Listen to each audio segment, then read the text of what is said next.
હે ભક્તજનો, મારો અંતિમ બોધ જીવનમાં ઉતારજો. ગતના ગોઠીએ વાદ વિવાદને નિંદા ચેષ્ટા કોઈની કરવી નહીં. ગુરુ સેવા એ પ્રથમ પદ જાણો.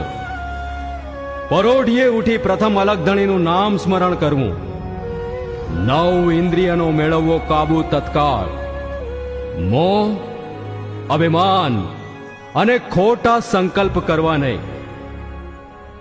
અભિમાન અને અહમ છોડવા. વાણી વધતા હંમેશા વિચાર કરવો. શ્રદ્ધા રાખજો, હું છું સૌનો અંતર્યામી અને હું છું ભક્ત રક્ષણહાર. માતા, પિતાશ્રી, તમે કોઈ ન કહેવાથી કે મોહવશ થઈ મારી સમાધિ ફરી ખોદાવતા નહીં.